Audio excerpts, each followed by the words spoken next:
नमस्कार, आप सभी का स्वागत विचार विमर्श में। मैं हूं मुकुल शर्मा। विचार विमर्श में हर सप्ताह आपके लिए अलग अलग विषय लेकर हम हाजिर होते हैं और जो आज का विषय हम लेकर आए हैं वो अपने आप में बेहद ही खास है। जी हाँ, आज कार्यक्रम में खास तौर से हम बात करेंगे नेचुरल फार्मिंग यानी प्राकृतिक खेती की। किस तरीके से हमने जाना, कोरोना कालखंड की अगर बात की जाए, हमें बैक टू बेसिक्स आना पड़ा, यानी फिर से जो चीज़ें हम करते थे पहले, और खासतौर से जब कृषि क्षेत्र की हम बात करते हैं तो जो पुरानी पद्धतियां थी उस पर आने की आवश्यकता है। और उसी के लिए हम मान सकते हैं जो प्राकृतिक खेती है उसको लगातार सरकार अपने स्तर पर बढ़ावा दे रही है। और न जाने कितने ही किसान हैं जो लगातार इसी कोशिश में लगे हुए हैं कि वो सफलतापूर्वक प्राकृतिक खेती जो है वो कर पाएँ, और इसके साथ साथ जो हमारी कृषि क्षेत्र है, जो खेती है, उसको रसायन मुक्त भी कर सकें। एक मुहिम है किसान की जो लगातार वो चला रहे हैं अपने स्तर पर, लेकिन कैसे जो प्राकृतिक खेती है और अधिक मुनाफा दे सकेगी, इस पर आज हम कुछ और जानकारी आपको देने की कोशिश करेंगे। और इसके लिए कुछ खास मेहमान हमारे साथ मौजूद हैं, उनका परिचय आपसे हम करा देते हैं। हमारे साथ स्टूडियो में मौजूद हैं डॉक्टर गगनेश शर्मा जी, आप निदेशक हैं राष्ट्रीय जैविक खेती केंद्र गाजियाबाद से। बहुत बहुत स्वागत आपका डॉक्टर शर्मा। और साथ ही आपको बता दें हमारे साथ मौजूद हैं पद्मश्री पुरस्कार से सम्मानित प्रगतिशील किसान भारत भूषण त्यागी जी। बहुत बहुत स्वागत भारत भूषण जी आपका भी। और हमारे साथ जुड़े हैं विजय कुमार जी, आप प्रमुख सचिव हैं प्राकृतिक खेती आंध्र प्रदेश सरकार में। बहुत बहुत स्वागत विजय जी आपका भी। नमस्कार। तो देखिए, आज हमने आपको बताया हमारे साथ जो विशेषज्ञ मौजूद हैं उनसे हम जानने की कोशिश करेंगे कि किस तरीके से प्राकृतिक खेती जो है और बेहतर बना सकती है कृषि क्षेत्र को, हमारे देश को, और जैविक खेती से किस तरीके से अलग नजर आती है, क्या अंतर इसमें है या नहीं। कई ऐसे सवाल आपके जहन में भी आते होंगे, उन्हीं के जवाब आज हम यहाँ तलाशने की कोशिश करेंगे और आपको बताएंगे कैसे मुनाफा देती प्राकृतिक खेती हर किसान के लिए फायदेमंद हो सकती है। लेकिन पहले आइए नजर डाल लेते हैं इस खास रिपोर्ट पर। न सिर्फ फसलों में जहर घुल रहा है बल्कि मिट्टी की सेहत भी खराब हो रही है। खराब सेहत की वजह से मिट्टी की उपजाऊ शक्ति भी लगातार घटती जा रही है। इस बात को ध्यान में रखते हुए सरकार रसायन मुक्त प्राकृतिक खेती पर ध्यान दे रही है। इस बार के बजट में भी वित्त मंत्री निर्मला सीतारमण ने प्राकृतिक खेती को प्रोत्साहित किए जाने की बात कही है। पहले चरण में गंगा किनारे 5 किलोमीटर चौड़े कॉरिडोर पर प्राकृतिक खेती की जाएगी। ये जमीन किसानों की ही होगी। प्राकृतिक खेती में खाद और कीटनाशक घर पर मौजूद प्राकृतिक सामग्री से बन जाते हैं। 2 तरह के खाद होते हैं, जीवामृत और घन जीवामृत। ये मुख्य रूप से गाय आधारित खेती है और एक देसी गाय से 30 एकड़ जमीन पर प्राकृतिक खेती हो जाती है। चूंकि इसमें लगने वाली सामग्री घर पर प्राप्त हो जाती है, इसलिए इसे जीरो बजट खेती भी कहते हैं। ये खेती मूल रूप से मिट्टी की भौतिक संरचना सुधार कर इसे सेहतमंद बनाती है। बजट में जैविक खेती को प्रोत्साहन देने की बात भी कही गई है। इसके लिए राज्य सरकारों की मदद ली जाएगी। देश भर में रसायन मुक्त प्राकृतिक खेती को बढ़ावा दिया जाएगा, जिसके प्रथम चरण में गंगा नदी के 5 किलोमीटर चौड़े कॉरिडोर्स में आने वाले किसानों की जमीनों पर विशेष ध्यान दिया जाएगा। किस तरीके से कोशिशें की जा रही हैं प्राकृतिक खेती को बढ़ावा देने के लिए, और ना सिर्फ कोशिशें, और खासतौर से डॉक्टर गगनेश अगर देखा जाए तो आज के समय की मांग हम मान सकते हैं, अभी का जो स्थिति है कृषि क्षेत्र की उसको देखते हुए हम मान सकते हैं कि जो प्राकृतिक खेती एक बेहतर विकल्प है। जी बिल्कुल, प्राकृतिक खेती एक बहुत अच्छा विकल्प है। और सबसे पहले तो मैं आपको ये बता दूं कि प्राकृतिक खेती जो है, जो नेचुरल फार्मिंग जिसको हम कहते हैं, कि वर्षों से हमारे भारतवर्ष में तो जो ट्रेडिशनल है, जितना भी जब हमारे ऋषि मुनियों से अगर शुरू करें, हम हमारे वैदिक भी लिटरेचर को अगर देखें तो वहाँ पर भी कृषि के ऊपर और नेचुरल फार्मिंग का बहुत ज़्यादा उसमें इवन शोध किए गए हैं उस टाइम में, और उन्हीं चीज़ों को आज अपनाया जाता है। और उस टाइम क्या होता था कि कोई केमिकल्स, पेस्टिसाइड्स, फर्टिलाइजर्स, ये सब सिंथेटिक कोई भी चीज़ें नहीं थी, तो उसके आधार पर ही जो खेती की जाती थी।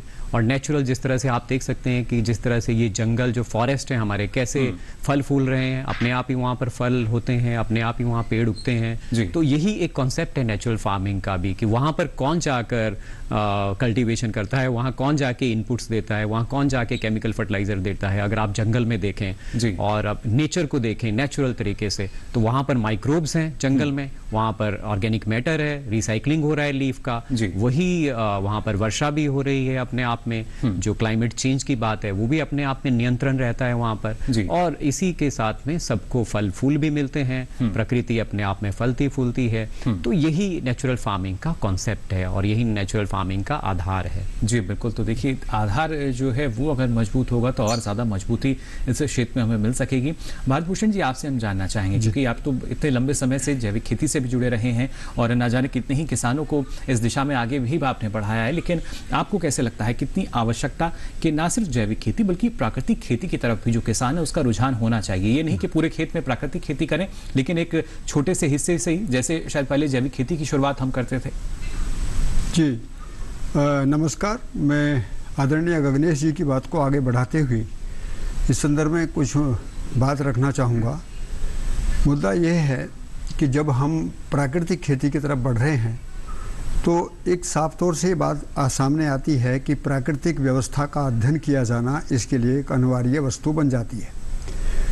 प्रकृति अपने आप में कैसे काम करती है, प्रकृति में नियम नियंत्रण संतुलन पूर्वक किस प्रकार से व्यवस्था बनी हुई है, मौसम बदलते हैं, फसलें पैदा होती हैं और वहाँ पर खरपतवार और रोगों का नियंत्रण रहा, जिसकी प्रेरणा हमको अपने पूर्वजों से बराबर मिलती रही। लेकिन आज का सवाल एक ज्वलंत सवाल है कि आज़ादी के बाद जो चुनौतियां हमारे सामने थी वो भुखमरी थी, और भुखमरी के कारण हम लोगों ने बहुत जो प्रयास किया, इसमें अनुसंधान, शोध, शिक्षा, नीतिगत सभी विषयों के लोग इसमें लगे, किसानों ने भी मेहनत की और एक मुकाम पर हम लोग पहुँचे और राष्ट्र एक अस्तित्व को लेकर आगे खड़ा हुआ। लेकिन जो सवाल आपका है वो बड़ा वाजिब सवाल ये है कि क्या केवल नाम भर बदलने से काम होगा, या नाम के पीछे जो कंटेंट है और जो कैरिकुलम है उसको कैसे हम किसानों तक पहुंचाएंगे जी। और जो किसान आज तक अभी तक भी अपनी खेती में केवल उत्पादक बनकर रह गया है और खेती के बाजारीकरण के प्रभाव में उसकी सारी इकोनॉमी कर्जे में बदल गई है, ऐसी स्थिति में राष्ट्र ने प्राकृतिक खेती को किसानों की आमदनी बढ़ाए जाने के लिए जो आह्वान किया है, इसके लिए हम राष्ट्र के प्रति कृतज्ञ हैं और उन सभी मनुष्यों को भी साधुवाद करते हैं कि जो इस दिशा में विजन और मिशन के साथ में इसके बारे में पूरा सोचेंगे। जी, मेरा एक छोटा सा निवेदन इसके साथ और भी है, चर्चा तो आगे करते ही रहेंगे। मैं यहाँ ये बात और कहना चाहूँगा कि आधुनिक खेती में इनपुट बेस्ड प्रोडक्शन के बारे में हम लोगों ने जो कदम बढ़ाए, ऑर्गेनिक फार्मिंग में इनपुट बेस्ड जो हम बात का अभी तक कर रहे हैं उसको हम प्रोडक्शन बेस यदि लेंगे और प्रोडक्शन से लेकर प्रोसेसिंग, सर्टिफिकेशन, ब्रांडिंग, पैकेजिंग और मार्केटिंग तक आगे जाने के लिए जो हमने क्लस्टर अप्रोच में फार्मर प्रोडक्शन जो एफपीओ का जो विकल्प खोला है पूरे देश में, ये एक बहुत बड़ा विकल्प है। सजगता के साथ यदि हम कदम बढ़ाते हैं तो अवश्य सफल होंगे और प्राकृतिक खेती आज देश की जरूरत है। जी बिल्कुल, एक ज़रूरत देखिए देश की, और जैसा कि भारत भूषण जी ने कहा कि असंभव कुछ भी नहीं, और ये बात हमारे किसानों पर बहुत सटीक बैठती है क्योंकि एक किसान के लिए असंभव कुछ नहीं, पूरे ना सिर्फ साल भर वो मेहनत करते हैं बल्कि उन्हीं की बदौलत आप देख सकते हैं। अगर हम कहते हैं कि खाद्य सुरक्षा हमारी सुनिश्चित हो चुकी है, उन्हीं की वजह से ये है। लेकिन यहाँ पर अब जो परिवर्तन है वो आज के समय की मांग है, और इस बारे में विजय जी आपकी राय मैं जानना चाहूँगा। आंध्र प्रदेश की भी अगर हम बात करते हैं तो वहाँ भी अब जो किसान हैं वो प्राकृतिक खेती से जुड़े हुए हैं, क्या स्थिति है आंध्र प्रदेश की अगर हम प्राकृतिक खेती की बात करते हैं तो?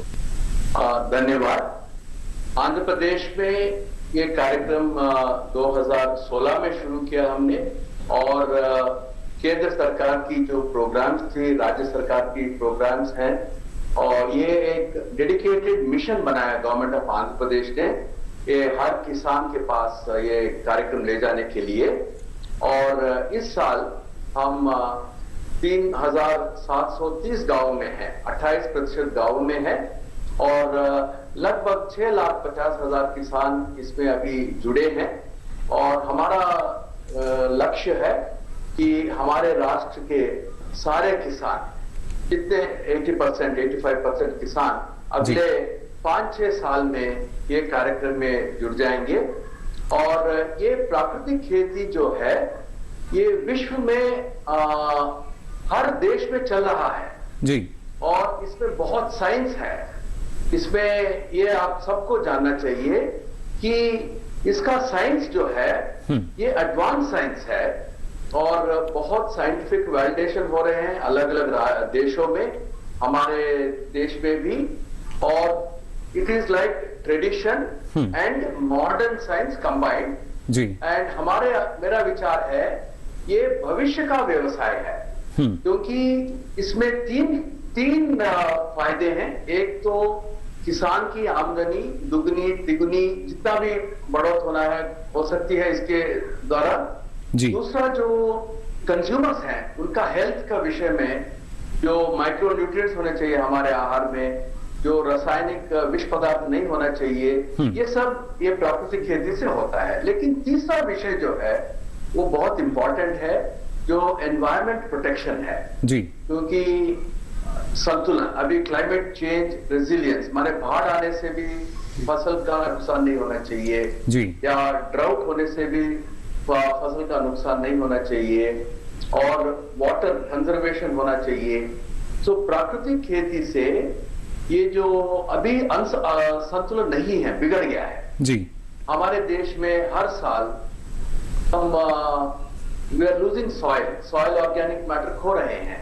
तो प्राकृतिक खेती एक ही मार्ग है जिससे हम सॉइल की जो पूर्व फर्टिलिटी थी उसको लाने के लिए, पानी का विनियोग भी कम होता है। तो ये क्योंकि तीनों क्षेत्र में पीपल प्लैनेट जो यू कैन समराइज जी is, so this is in my opinion the farming of the future. ये भविष्य का खेती ऐसे ही होगा जी। एक भविष्य की खेती के तौर पर विजय जी आप इसको देख रहे हैं, और आपके शब्दों में अगर हम सरल शब्दों में कहें तो मान सकते हैं जल जमीन जलवायु जो है जीवन को किस तरीके से सार्थक बना सकती हैं, ये कहीं ना कहीं प्राकृतिक खेती जो है हमारे किसानों को लगातार सीख दे रही है। लेकिन जैसा आपने कहा कि कहीं ना कहीं कृषि की पुरानी पद्धति जो प्राचीन पद्धति है और आधुनिक विज्ञान की जब हम बात करते हैं, दोनों का समावेश जो है वो हमें प्राकृतिक खेती में नजर आता है। इस बारे में डॉक्टर गगनेश आपकी राय हम जानना चाहेंगे, किस तरीके से ये जो जानकारी है एक किसान तक भी पहुंचे कि ना सिर्फ प्राचीन पद्धति बल्कि इसके साथ साथ जो आधुनिक विज्ञान है वो भी है इसमें जुड़ा हुआ।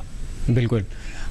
जैसा कि आदरणीय विजय कुमार जी ने और आदरणीय हमारे भारत भूषण त्यागी जी उन्होंने कहा कि इसमें हमें साइंस का भी बहुत महत्व है और इसमें हमें इनोवेशन की भी ज़रूरत है। मतलब साइंस का तो है ही है हमें, बट इनोवेशन भी हमें लेके आना है इसमें। और इनोवेशन इस तरीके से कि एंटरप्रेन्योरशिप भी जिसको हम कहते हैं उद्यमिता, वो भी हमें लेके आना है इसमें। तो तब जाकर जो है इसका संतुलन बनेगा और तब जाके हम अच्छी प्रोडक्शन भी ले पाएंगे और अच्छा होगा। और अब मैं आपको ये बताना चाहूँगा कि विज्ञान के अगर हिसाब से देखा जाए तो जब हम नेचुरल फार्मिंग की बात करते हैं और नेचुरल फार्मिंग के जो प्रिंसिपल्स हैं, जो एक्टिविटीज़ नेचुरल फार्मिंग में एडॉप्ट की जाती हैं, जैसे उसमें हमें ऑन फार्म, मतलब हमें बाहर से कुछ नहीं लेना है, फार्म पे ही सब कुछ तैयार करना है। जैसे जीवामृत है, बीजामृत है, घन जीवामृत है, आच्छादान है या वास्पा है, तो इसको हम आच्छादान वास्पा को यही कहते हैं कि मल्चिंग जो की जाए। और मल्चिंग के साथ में क्या होता है, साइंस ये है कि जब हम स्ट्रॉ मटेरियल जो हमारा पड़ा हुआ है खेत के ऊपर ही, पत्ते हैं, सूखे हैं, हरे पत्ते हैं, उसकी कंपोस्ट बनाई जाए और उसको मल्च के तौर पर भी हम यूज़ करें। तो मल्चिंग से क्या होगा, जैसे छोटा सा एग्जाम्पल ये है कि साइंस की बात यहाँ पर क्या है कि जब मल्चिंग की जाती है तो वहाँ पर एक तो वाटर कंजर्वेशन नेचुरल हो जाता है और साथ ही साथ न्यूट्रिएंट्स की उपलब्धता भी, सस्टेनेबिलिटी धीरे धीरे होने लगती है। माइक्रोब्स भी, जो जीवाणु हैं अच्छे जो मृदा में, वो पनपने लगते हैं और जो लॉक्ड न्यूट्रिएंट्स हैं, जितने भी तत्व हैं जो हमें चाहिए अच्छी प्रोडक्शन के लिए और अच्छी क्वालिटी के लिए, वो भी बनना शुरू हो जाते हैं। तो यहाँ साइंस की बात होती है, इसके साथ उनकी पूर्ति हो जाती है। बिल्कुल। और इसके साथ ही साथ जो जैसे वास्पा की बात करें तो वास्पा में हम ये कहते हैं, जैसे मान लीजिए कहीं प्लांटेशन है, नेचुरल फार्मिंग हम एडॉप्ट कर रहे हैं, तो मान लीजिए कॉफ़ी प्लांटेशन है, टी प्लांटेशन है, तो उसके साथ साथ हम लौंग लगाएं साथ में, तो उसको जो बड़ा पेड़ है वो छाया दे रहा है, तो आच्छादान और उसकी क्रॉप की जो प्लांटेशन जो लेयरिंग है वो इस तरह से हो कि वो आपस में एक दूसरे को छाया भी प्रदान कर रहे हैं, न्यूट्रिएंट्स का एक्सचेंज भी हो रहा है, पत्ते भी मिल रहे हैं, और नेचर का जो नेचुरल कंजर्वेशन, जो नेचुरल लॉज हैं, नेचुरल बायोलॉजिकल साइकिल्स हैं, साइंस के आधार पर भी ये सारी भी अपने आप ही सेट हो रही हैं और अपने आप ही स्टैंडर्ड्स मेंटेन हो रहे हैं। तो यानी तमाम आवश्यकताओं की पूर्ति हो रही है और आपको अलग से कोई जो लागत है वो इसमें लगानी नहीं पड़ती। भारत भूषण जी, आपसे हम जानना चाहेंगे, क्योंकि ये किसान जो है अपने आप में बहुत अनुभवी होता है और किसी वैज्ञानिक से कम नहीं होता, क्योंकि लगातार उन्हीं क्रियाओं को करते हैं। जब कृषि की हम बात करते हैं, आप किस तरीके से देखते हैं कि जो जब हम इसके पीछे विज्ञान की बात करते हैं, ये नहीं कि सिर्फ हम कहे दे के शुरू कर दीजिए प्राकृतिक खेती, इसके पीछे का जो विज्ञान है जिसका भी यहाँ डॉक्टर गगनेश ने भी जिक्र किया, ये क्यों आवश्यक है कि किसान जो है इस बात को अच्छे ढंग से समझे? देखिए, इसमें एक तो जो ऑन फार्म इनपुट की बात बार बार आती है जी। मैं डॉक्टर विजय कुमार जी भी सुन रहे हैं और मैं सारे देश के सामने इस बात को कहना चाहता हूँ कि जब भी इनपुट का शब्द आएगा, इनपुट का शब्द है माने बाहर से हमें कुछ ना कुछ तैयारी करनी होती है या उसी के साथ जोड़कर हम कुछ तैयारी करें।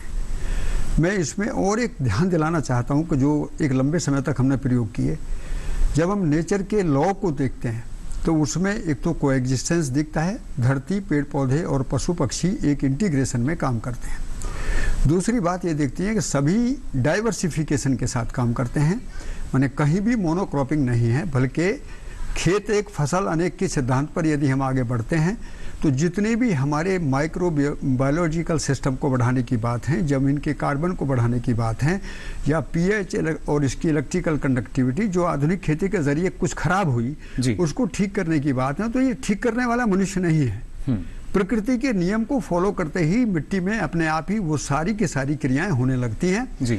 और इससे किसान को केवल ये बताना है कि विविधता में फसल प्रणाली लागू किए जाने के कारण जमीन में पानी का संतुलन बनने लगता है, बैक्टीरिया अपने आप डेवलप होने लगते हैं और जमीन की सतह पर भी खरपतवारों का नियंत्रण होने लगता है।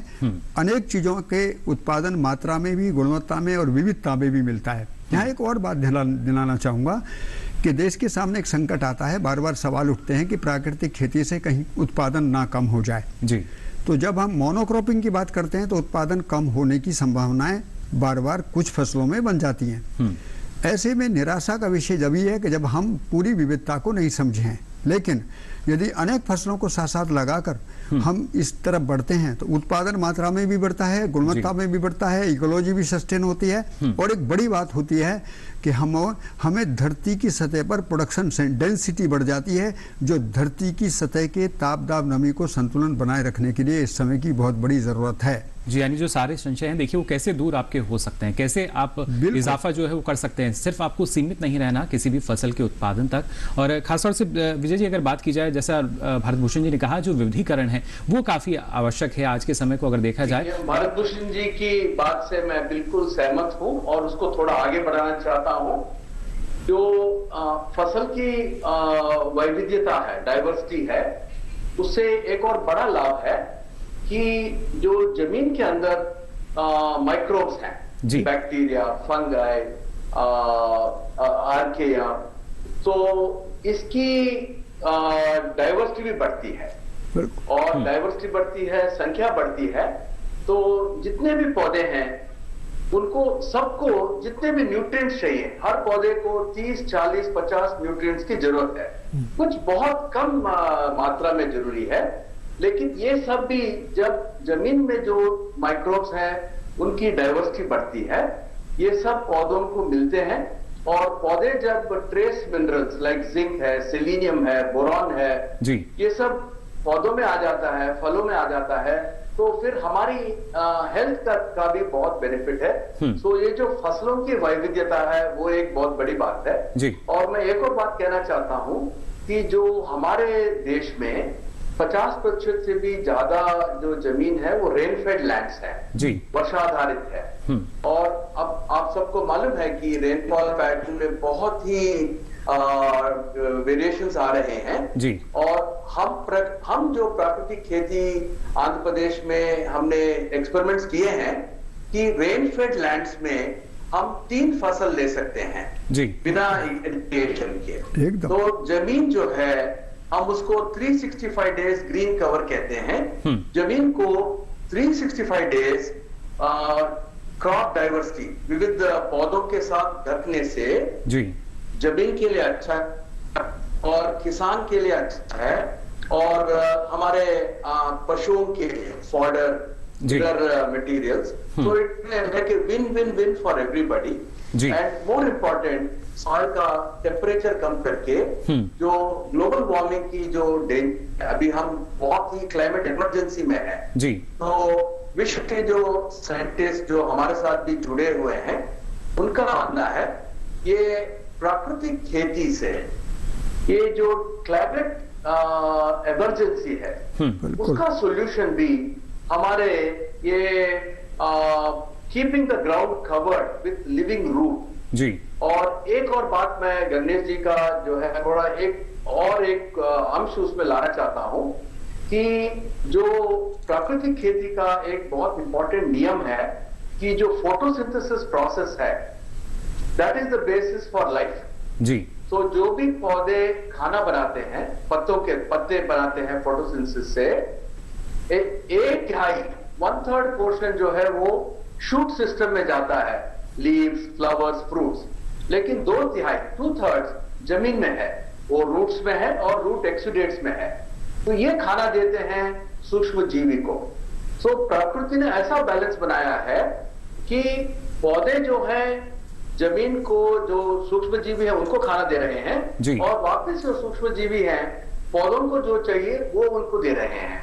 तो जितना हम वैविध्यता बढ़ाएंगे उतना ही सूक्ष्म जीवियों की संख्या बढ़ेगी, उनकी वैविध्यता बनेगी और साल भर 365 डेज ऑफ द ईयर ये फिनोमिनन है वो भी एक ग्लोबल ब्रेक थ्रू माना जाता है, क्योंकि बिना बारिश के ये फसल आने का एक ही मार्ग है कि हवा में जो वाटर वेपर है, बिल्कुल जब हम प्राकृतिक खेती से पौधे उगाते हैं वो पौधे में एक क्षमता है कि हवा में जो पानी है उसको वो ले सकता है जी। काफ़ी महत्वपूर्ण हो जाता है, देखिए किस तरीके से, क्योंकि जब जलवायु परिवर्तन का जो खतरा है वो हम लगातार देख रहे हैं, लेकिन उसके लिए भी अगर हम बात करते हैं प्राकृतिक खेती की तो ये भी एक समाधान के रूप में फिलहाल नज़र आ रहा है। और किस तरह का परिवर्तन जो है वो इसके ज़रिए कृषि क्षेत्र में आ सकेगा, इस पर भी हम अपनी चर्चा जारी रखेंगे, लेकिन यहाँ रुकने एक छोटे से ब्रेक के लिए जल्द हाजिर होंगे। आप बने रहिए दूरदर्शन किसान पर।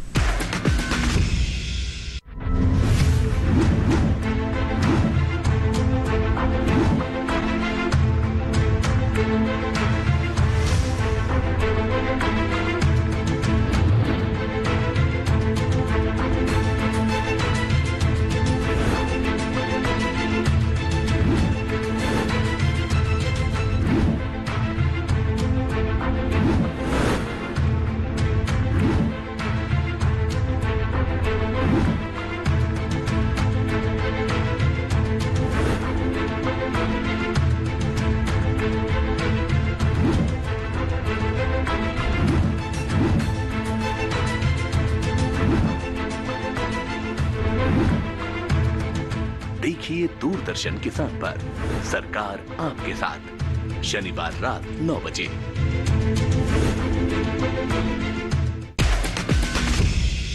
तो ब्रेक के बाद आप सभी का एक बार फिर स्वागत विचार विमर्श में। आज लगातार हम बात कर रहे हैं मुनाफा देती प्राकृतिक खेती के बारे में। अपनी चर्चा को हम आगे बढ़ाएं, आइए उससे पहले नजर डाल लेते हैं इस खास रिपोर्ट पर भी।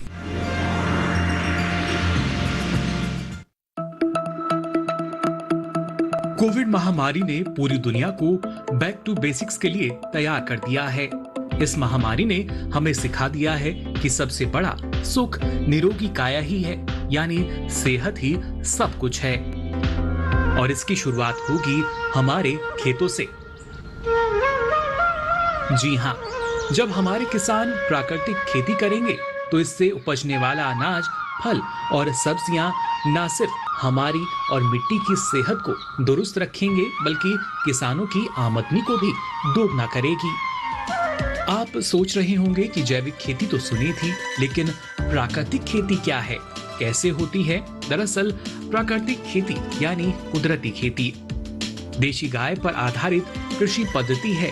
इसमें एक देशी गाय से 30 एकड़ की खेती की जा सकती है। तो जरा सोचिए, जब हमारी एक देसी गाय ही इतने काम की है तो अच्छी खासी संख्या में गायों को पालना हमारे लिए कितने काम का होगा। देसी गाय के गोबर में 16 मुख्य पोषक तत्व होते हैं और ये सभी पौधों के विकास के लिए जरूरी होते हैं।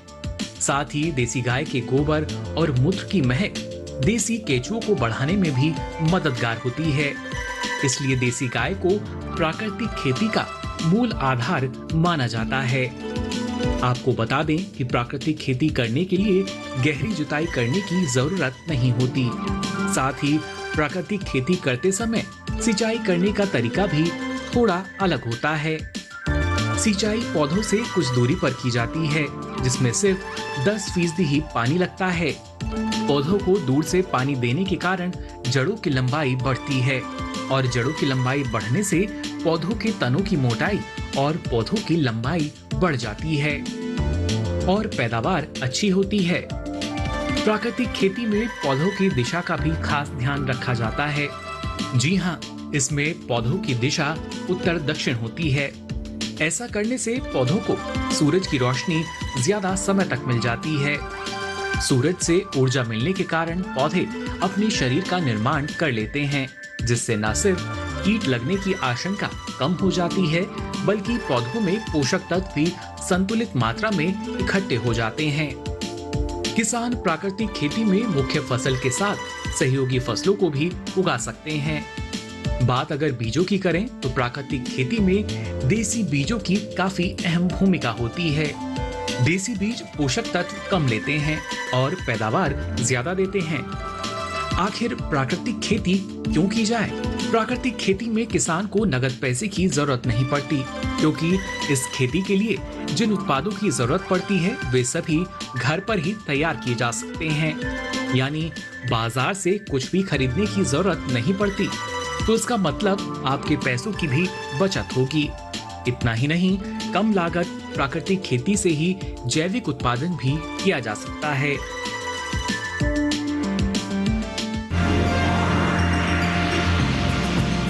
तो जाना आपने किस तरीके से अलग अलग घटक हैं प्राकृतिक खेती की जब हम बात करते हैं, लेकिन आवश्यकता यही कि उनको हम बेहतर ढंग से समझ सकें। और ब्रेक पे जाने से पहले विजय जी, आप हमें बता रहे थे कि किस तरीके से जो इसका फ़ायदा है प्राकृतिक खेती का वो हमें मिलता है। जो हमारे ऐसे क्षेत्र हैं जहाँ पर ना सिर्फ बारिश जो है वो भी नहीं हो पाती सही से, जो सिंचाई है वो किसान नहीं कर पाते, उनके लिए तो ये एक तरह का वरदान हम मान सकते हैं। और भी कहीं ना कहीं किसानों के साथ समस्याएं जुड़ी रहती हैं, लेकिन जब किसान के आर्थिक विकास की हम बात करते हैं उस लिहाज से भी ये काफी महत्वपूर्ण है। इसमें किसानों को पलायन जाने की जरूरत नहीं है जी। साल भर गांव में ही जब उनको एम्प्लॉयमेंट मिलता है और प्रॉफिटेबल एम्प्लॉयमेंट, तो ये एक बहुत बड़ी समस्या परिष्कार हो सकती है। और क्योंकि किसान 12 महीने 365 दिन कुछ ना कुछ फसल ले रहा है और गांव की इकोनॉमी बढ़ती है जो भी उस पर आधारित है, वो सो रूरल लाइवलीहुड्स की बढ़ोतरी होती है। So there is it's in my opinion, मेरे विचार में ये एक इकोनॉमिक ट्रांसफॉर्मेशन इंजन हो सकता है कि गांव में ये सीजनलिटी ना हो कि एक ही फसल है और 2/3 दिन लोग खाली हैं, ऐसा नहीं हो। अगर थ्रूआउट द ईयर ऐसा क्रॉपिंग पैटर्न हुआ, ये रूरल इकोनॉमी को ये पूरा ट्रांसफॉर्म करेगा।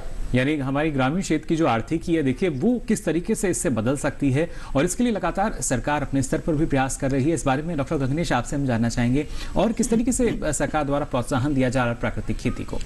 जी बिल्कुल, जैसे टी विजय कुमार सर ने जो इतना अच्छा बताया कि साइंस किस तरह से इसमें नेचुरल फार्मिंग में कर रहा है, सारी चीज़ें कैसे सहयोग करेगा और किस तरह से किसानों की आमदनी बढ़ेगी, तो इसी को देखते हुए जो है भारत सरकार ने बहुत पहले 3 वर्ष पहले जो है भारतीय प्राकृतिक कृषि पद्धति, ये स्कीम है परंपरागत कृषि विकास योजना की तरह ही उसके सब स्कीम चलाई, जिसका नाम है BPKP या भारतीय प्राकृतिक कृषि पद्धति।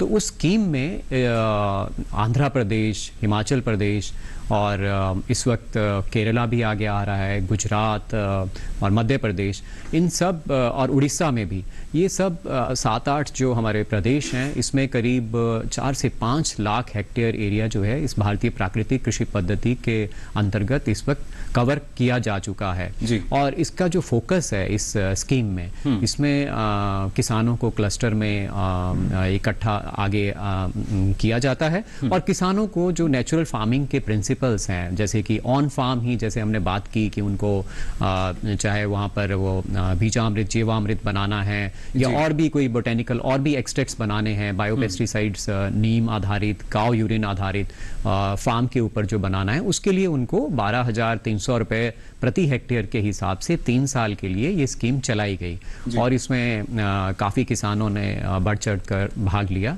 और जो फोकस था सरकार का, सेंट्रल गवर्नमेंट का, वो यही था कि प्रकृति के नियमों के आधार पर और प्राकृतिक खेती को बढ़ावा दिया जाए और ये देखा जाए पायलट बेसिस पर कि क्या इसका जो है रिजल्ट आ रहा है।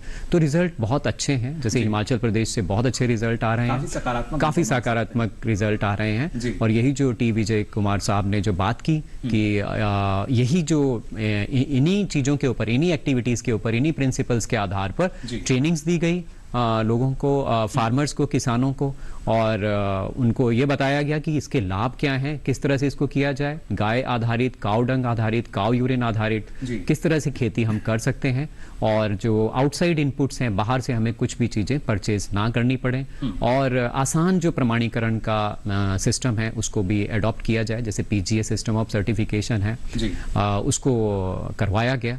तो इस तरह से ये स्कीम चलाई जा रही है। जी बिल्कुल डॉक्टर गणेश, जैसा आपने कहा, लेकिन ये बात यहाँ पर भारत भूषण जी आपसे भी हम जानना चाहेंगे किसान के लिए, क्योंकि कभी कभी थोड़ी सी चुनौतियां उसके सामने आती हैं।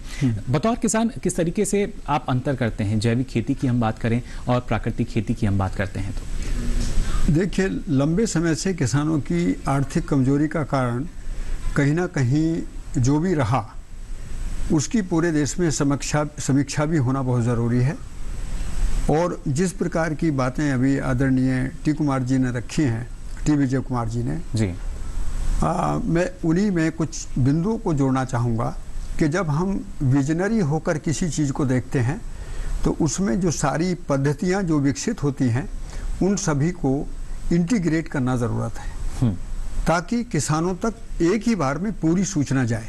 जी, किसानों को एक बार में हम केवल एक चीज़ बताते हैं और दूसरी बार में फिर दूसरी चीज़ बताते हैं तो किसानों के लिए मुश्किल होता है। इस समय किसान केवल ये सुनना चाहता है कि मेरी आमदनी बढ़ने में प्राकृतिक खेती की क्या भूमिका है। जी, तो केवल इतना बताना है कि प्राकृतिक खेती में अब तुम्हारा रसायनों का खर्चा तो कम होगा ही होगा, साथ में आप जितना मेहनत करेंगे उतना आपके रोजगार के अवसर बढ़ेंगे। लेकिन इससे बड़ी बात यह है कि प्राकृतिक खेती में उत्पादन से लेकर प्रमाणीकरण, प्रमाणीकरण के साथ प्रसंस्करण और प्रसंस्करण के साथ ब्रांडिंग, पैकेजिंग करते हुए यदि हम बाजार व्यवस्था तक जाते हैं तो आधुनिक खेती में जो बाजारीकरण के प्रभाव से किसानों की आमदनी बहुत कमजोर हुई जी, उसके प्राकृतिक खेती में बहुत ज़्यादा बढ़ने के, बल्कि गुणात्मक रूप से बढ़ने के संभावना उसमें से दिखती है। जी, किसान सुनना ये चाहता है कि यदि मैं आज से ही प्राकृतिक खेती करना चाहता हूँ तो मुझे क्या करना है। तो करने वाले हिस्से में किसान की अभी तक भूमिका रही है। अब हम उसमें थोड़ा सा ये भी जोड़ दें कि करके समझने से अच्छा जो अध्याय था हमारा वो समझकर करने का है। जी, अर्थात किसान 3 वर्ष तक यदि किसी योजना में जुड़ते हैं तो उनको उस बीच में इतना अभ्यास जरूर करा दिया जाए ताकि उनको प्राकृतिक खेती का विजन भी क्लियर हो जाए और उनके मिशन में प्राकृतिक खेती एक व्यवसाय के रूप में स्वावलंबी आर्थिक विकास की प्रेरणा के साथ राष्ट्रीय धरोहर बन जाए। जी, भारत को आज इस चीज की जरूरत है। बिल्कुल ये आवश्यकता महसूस करते हैं कि किस तरीके से, क्योंकि कृषि क्षेत्र जो हम हमेशा से हम कहते हैं अर्थव्यवस्था की रीढ़ है, वहाँ न सिर्फ मजबूती जो चाहिए बल्कि वो मजबूती हर एक किसान तक आनी चाहिए और हर एक किसान के अंदर ये आत्मविश्वास होना चाहिए कि हाँ शायद वो अब मजबूती है और हमारी वजह से ही कहीं ना कहीं जो कृषि है इस देश की वो आत्मनिर्भर बनी है। इस बारे में विजय कुमार जी आपकी राय मैं जानना चाहूँगा, जब हम आत्मनिर्भर कृषि की बात करते हैं तो कहीं ना कहीं प्राकृतिक खेती को अगर उससे जोड़ा जाए या अब आज के समय में हम एंटरप्रेन्योर्स की बात करते हैं, स्टार्टअप्स की बात करते हैं, तो आने वाले समय में जैसा आपने कहा था जो भविष्य की खेती है, तो कहीं ना कहीं भविष्य की खेती जब इन सभी घटकों से मिलेगी तो और ज्यादा फायदा होता हुआ नजर आएगा। बिल्कुल सही कहा आपने।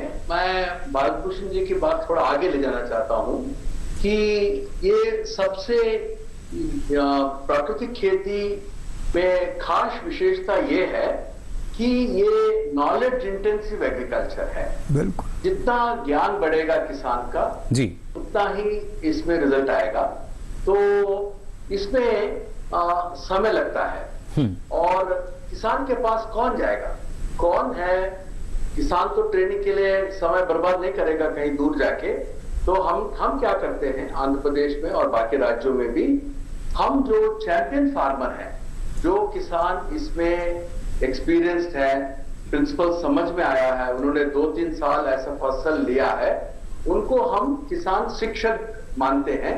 देखिए किस तरीके से एक जो किसान है वो ना सिर्फ एक किसान शिक्षक की भूमिका में हो, बल्कि जो एक कहीं ना कहीं विश्वास जो है तब और ज़्यादा आता है किसान का जब दूसरा किसान जो है उनको और ढंग से सारी चीज़ें समझाते हैं।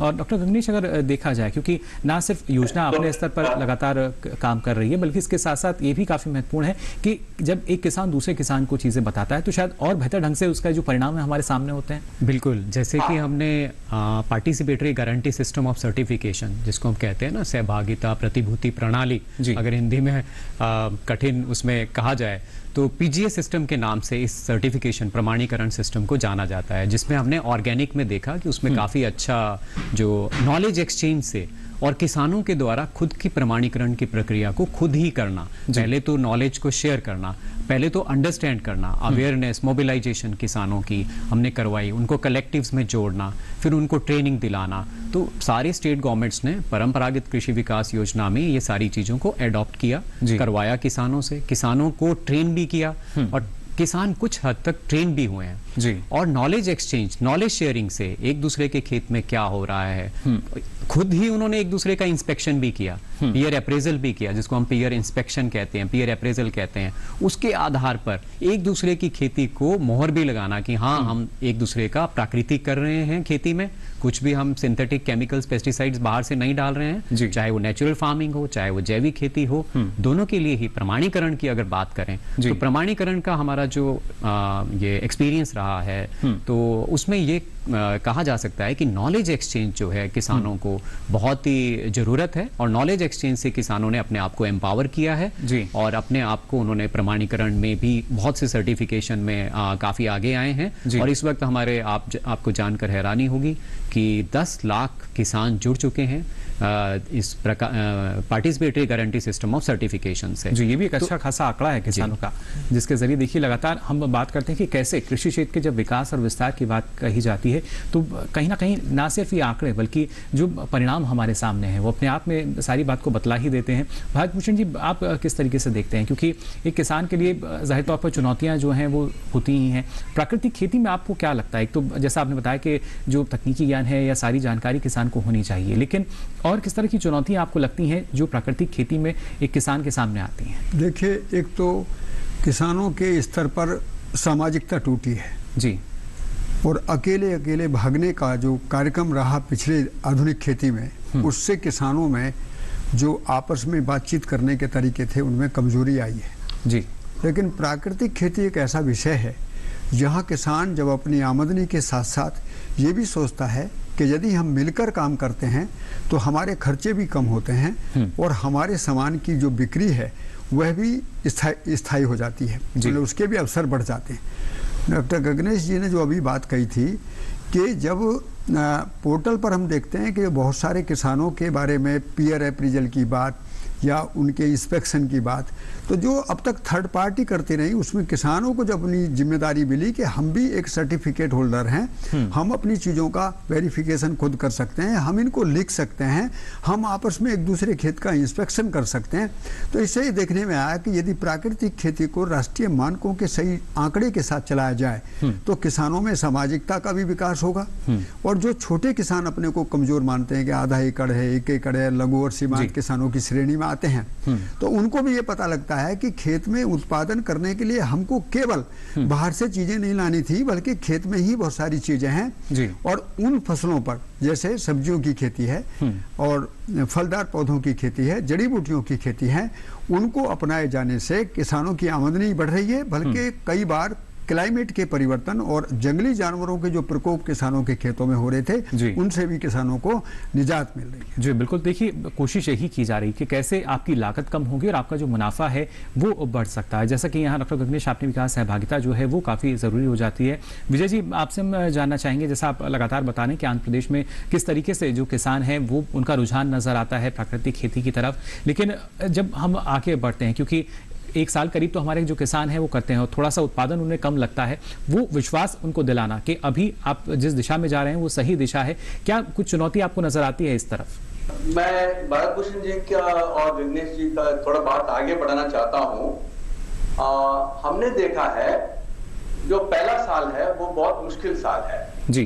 तो क्योंकि जो गांव में 10 लोग हैं तो एक ही किसान एक काम करता है। शुरू में हमारा अनुभव है 5 से 10% किसान ही इसको पहले साल अपनाते हैं, और ये फर्स्ट ईयर में अगर सही तकनीकी जानकारी नहीं मिली तो फिर वो पूरा स्कीम फेल हो जाएगा। तो इसीलिए हम हर गांव में जो किसान 3 साल 4 साल 5 साल का अनुभव है वो किसान वहां पर शिक्षक है और वही उसी गांव में रहता है जी। ये नहीं कि किसान कहीं ट्रेनिंग पर चले गए, नहीं, शिक्षक उनके गांव में है। और दूसरी बात यह है कि महिला संगठनों का बहुत बड़ा रोल है हमारे प्रोग्राम में, क्योंकि आप सबको मालूम है कि खेती में, कृषि में महिलाओं का जो पार्टिसिपेशन है, जो रोल है, it is more than men's role, 60, 70, 80% है। तो जो हमारे महिला संगठन है ये हर हफ्ता, हर 15 दिन ये प्राकृतिक खेती के बारे में चर्चा करते हैं, अपना अनुभव शेयर करते हैं। तो उनको स्फूर्ति मिलती है। अगर कहीं पर कोई किसी किसान ने ठीक नहीं किया, उनको सलाह मिलता है। ये तो मेरे ख्याल में ये हमारे देश का एक स्ट्रेंथ है कि देश में लगभग 8 करोड़ महिलाएं ग्रामीण प्रांत में संगठन में हैं, जुड़े हुए हैं जी। तो पूरे देश में प्राकृतिक खेती जल्दी ले जाने का बहुत बड़ा पॉजिटिव फाउंडेशन है, क्योंकि हमारा जो आंध्र प्रदेश में जो भी हमने किया है, लगभग 15 लाख महिला जो हमारे संगठन में है।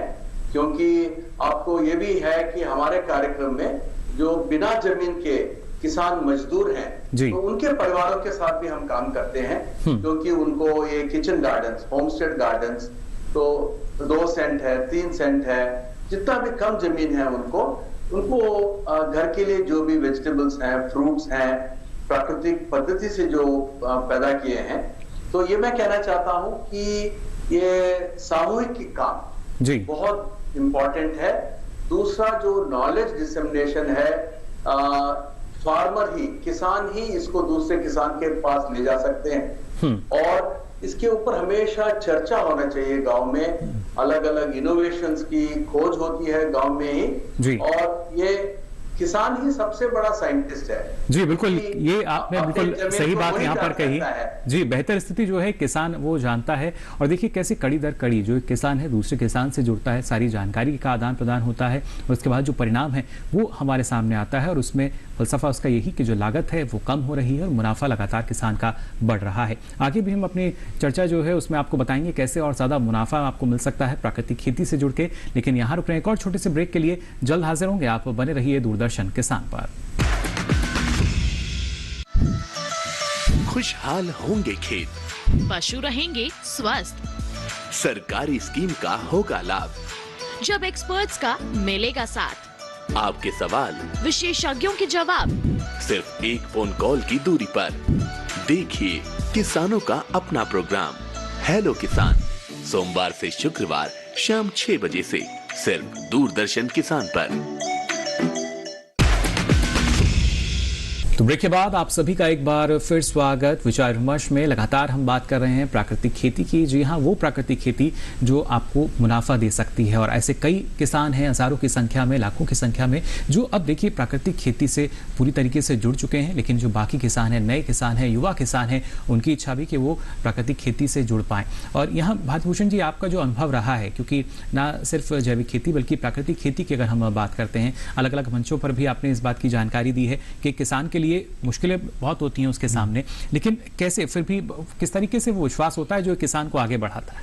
देखिए, किसानों के साथ बात करते हुए बहुत लंबे समय से और कई राज्यों में ये बात सामने आई है कि किसान को एक ही बार में बहुत संतोषजनक तरीके से यदि गांव के ही लोग या उनके बीच का ही कोई आदमी एक सही बात उनके सामने रखता है और उन सही बातों में कुछ ऐसे मुद्दे आते हैं कि जैसे कीड़े बीमारियों का इलाज क्या होगा, हम कब से इस कार्यक्रम को शुरुआत करें जी, हमारे खाद के तरीके क्या होंगे, या हम जो पुराने अभ्यास करते रहे उनमें से हमको क्या बदलाव करना होगा।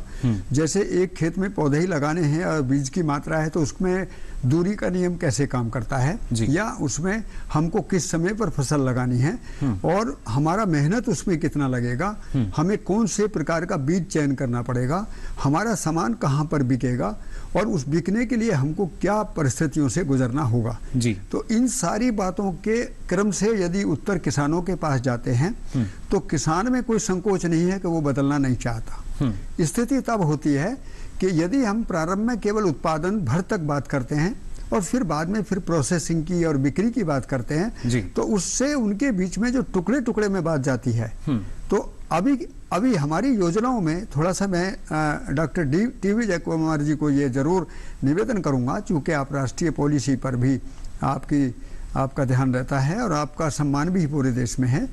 मैं कुछ मुद्दे आपके सामने रखना चाहूँगा 1 मिनट में।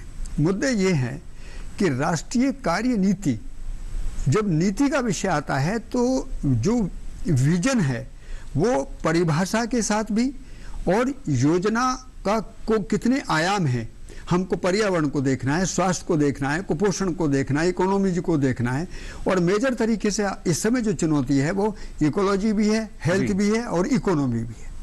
तो ये एकदम तरीके से इंटीग्रेट अप्रोच में किस तरीके से किसान तक पहुंचेगी, ये हमारे राष्ट्रीय नीति का विषय है जी। दूसरा मैं कहूंगा कि मंडल स्तर पर कम से कम फार्मर प्रोड्यूसर ऑर्गेनाइजेशन या किसान जो क्लस्टर में हैं या महिलाओं के जो समूह हैं उनके साथ बैठकर राज्य सरकारें इस पर नीतिगत चर्चा करें कि राष्ट्रीय कार्य योजना में किसानों की आमदनी बढ़ाए जाने के लिए इसकी किस प्रकार की योजना इस क्षेत्र के साथ बनाई जा सकती है ताकि ब्लॉक स्तर पर कम से कम एक मॉडल के रूप में किसान सहभागिता के साथ खड़े हो जाएं।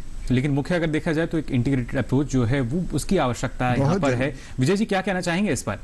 जो किसान पहली कदम लेता है प्राकृतिक खेती में, क्योंकि लगभग 50-60 साल से यही सुनता आया है कि अगर रसायन नहीं डालेंगे तो फसल नहीं उगेगा, तो बहुत डाउट्स होते हैं किसानों में। तो पहली बार जो है वो एक आधा एकड़ ही करेगा, तो वो अपने घर के लिए जो खाना है उसी की तरफ एक्सपेरिमेंट करेगा। तो इस खेती का बहुत ही इंपॉर्टेंट काम है लोकल कंजम्पशन जो है और गुड कंजम्पशन गांव स्तर पर। बाजार की बात भी है, लेकिन मुझे जो लगता है गांव का जो न्यूट्रिशन प्रोफाइल है वो बढ़ाने में ये बहुत काम करता है, क्योंकि किसानों को अगर हमारे जो इंटीग्रेटेड प्रपोजल में हर गांव में जो भी प्रोसेसिंग यूनिट्स हैं, ताकि रॉ मटेरियल गांव से बाहर नहीं जाना चाहिए जी, और जो भी गांव का कंजम्पशन है फर्स्ट चार्ज होना चाहिए। ये नहीं होना चाहिए कि ये ऑर्गेनिक फूड है, ये केवल अपर मिडिल क्लास या ऊंचे दर्जों के लोग की कंज्यूमर्स के लिए, ऐसा नहीं होना चाहिए। ये हर व्यक्ति, गरीब से गरीब व्यक्ति, हर साधारण सिटीजन हमारे देश का वो हकदार है कि उसको न्यूट्रिटिव खाना मिलना चाहिए और सही दाम पर। तो ये दोनों बैलेंस करना है। तो उसमें अगर गांव पे ही सारे प्रोसेसिंग यूनिट्स लगाएं, तेल निकालने का, दाल को रोस्ट करके प्रोसेस करने का, राइस मिल, आटा चक्की, ये सब हर गांव में या क्लस्टर ऑफ विलेजेस के लिए अगर ये फूड प्रोसेसिंग यूनिट्स जो हैं अगर एस्टेब्लिश करे, युवक हैं गांव में, एंटरप्रेन्योर्स हैं, तो जो गांव का उत्पादन है वो come at a very low cost, reasonable cost हर परिवार को मिल सकता है। तो हमारा एफर्ट है हमारे राज्य में कि ये ऐसा महंगा नहीं होना चाहिए कि it is out of reach of the common man जी। तो फर्स्ट प्रायोरिटी कि हमारे जो 60-70% जो गांव में रहते हैं और जो मजदूरी पर ही आधारित हैं, उनका nutrition should be our first charge. जी, यानी किसी तरह का कोई अंतर जो है वो पोषण सुरक्षा की जब हम बात करते हैं उसमें हमें नजर नहीं आना चाहिए। लेकिन डॉक्टर गगनेश, अगर देखा जाए ना सिर्फ गुणवत्ता की हम बात करते हैं, स्वास्थ्य की हम बात करें, पर्यावरण की हम बात करें, किसान की आमदनी की बात की जाए, तो अगर देखा जाए तो कहीं ना कहीं वाकई एक विन विन सिचुएशन जो है वो नजर हमें आती है प्राकृतिक खेती की तरफ। बिल्कुल। Mission organic value chain development जो गवर्नमेंट ऑफ इंडिया की एक बहुत अच्छा मिशन है नॉर्थ ईस्टर्न रीजन के लिए, जिस तरह से टी विजय कुमार सर ने और आदरणीय भारत भूषण त्यागी जी ने कहा कि किसानों को ये प्रोसेसिंग, हैंडलिंग और पैकेजिंग, ब्रांडिंग, मार्केटिंग इसकी बहुत ज़्यादा ज़रूरत है। और तो इसके लिए एक बहुत बड़ा मिशन चलाया गया नॉर्थ ईस्टर्न रीजन के लिए, MOVCD NER करके एक स्कीम है। तो उसमें बहुत से FPOs, farmer producer organisation, farmer producer corporations, FPCs develop किए गए और पूरा उनका जो सप्लाई चेन है उसको गवर्नमेंट ने काफ़ी फंडिंग भी की, सपोर्ट भी किया। और इसके अलावा एक और है एग्रीकल्चर इंफ्रास्ट्रक्चर फंड, उसके तहत भी FPOs, FPCs और ग्रुप्स में किस तरह से नाबार्ड के थ्रू भी इनका फ़ायदा उठाया जाए और कैसे किसान अपने घर पर क्लस्टर्स में इकट्ठे होकर FPO बनाकर और किसानों के साथ में जो उनके बच्चे हैं जो एजुकेटेड हैं और जो अनएम्प्लॉयड हैं कैसे वो अपनी एम्प्लॉयमेंट भी पा सकते हैं गांव में ही। और मार्केटिंग लोकल टू वोकल जो हमारे माननीय प्रधानमंत्री जी का बार बार वो हमें निर्देश देते हैं और बार बार बताते हैं, और उन्होंने नेचुरल फार्मिंग पर तो इतना ज़्यादा निर्देश दे ही दिए हैं कि पूरे भारत में नेचुरल फार्मिंग को किस तरह से हमें आगे लेके आना है। इसके साथ ही मैं ये आपको बता दूं कि भारत सरकार के द्वारा हमारे माननीय मंत्री जी जो मिनिस्ट्री ऑफ एग्रीकल्चर में मिनिस्टर हैं तोमर जी, और माननीय प्रधानमंत्री के निर्देशों के अनुसार हमारे सारे सेक्रेटरीज ये इस वक्त सभी स्टेक होल्डर्स के साथ में इस मिशन के ऊपर जो नेचुरल फार्मिंग का मिशन आगे चलना है उसके ऊपर चर्चाएं चल रही हैं।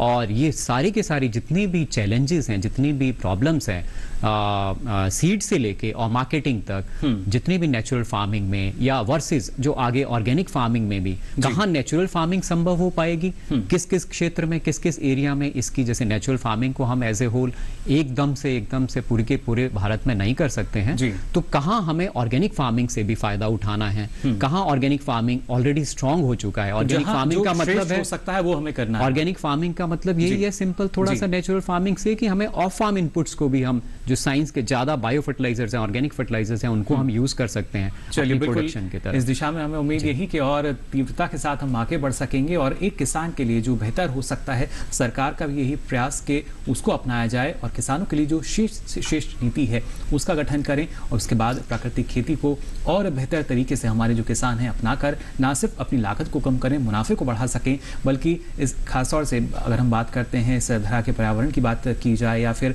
अलग अलग जो और घटक हैं उनकी बात की जाए, तो देखिए किस तरीके से सबके लिए फायदेमंद हो सकता है। और आज हमने इस कार्यक्रम के जरिए यही जानकारी देने की आपको कोशिश की कि कितना फायदा जो है वो आपको हो सकता है, ना सिर्फ आर्थिक रूप से बल्कि कई और अन्य फायदे हैं जो प्राकृतिक खेती से जुड़कर आपको मिल सकते हैं। और इस पर हमारे जो आज मेहमान रहे, आप सभी ने इतनी महत्वपूर्ण जानकारी दी, इसके लिए आप सभी का बहुत बहुत शुक्रिया। डॉक्टर गणेश, बहुत बहुत आभार आपका, साथ ही भारत भूषण जी और विजय कुमार जी, आपने भी इतनी महत्वपूर्ण जानकारी साझा की, आप सभी का इसके लिए बहुत बहुत आभार, बहुत बहुत शुक्रिया। तो जाना आप सभी ने किस तरीके से जो प्राकृतिक खेती है वो मुनाफा दे सकती है, और ये जो मुनाफा है इसका एक या दो रूप नहीं है बल्कि अनेकों रूप हैं, लेकिन आवश्यकता है तो सिर्फ उसको पहचानने की, उसको निखारने की और फिर उस पर और ज़्यादा मेहनत लगन के साथ काम करने की। फिलहाल आज के लिए विचार विमर्श में बस इतना ही, लेकिन आपको बता दें अब ये सारी जानकारी जो है आप ले सकते हैं डीडी किसान के यूट्यूब चैनल पर भी। इसके लिए आपकी टीवी स्क्रीन पर जो QR कोड दिखाया जा रहा है इसे आप स्कैन करें, इसके बाद आप पहुंचेंगे यूट्यूब चैनल पर जहां ये सारी जानकारी अब आप कभी भी कहीं भी ले सकेंगे। फिलहाल आज के लिए इस कार्यक्रम में बस इतना ही, अगले सप्ताह फिर हाजिर होंगे, किसी नए विषय पर करेंगे चर्चा हमारे मेहमानों के साथ। मुझे दीजिए इजाजत, नमस्कार।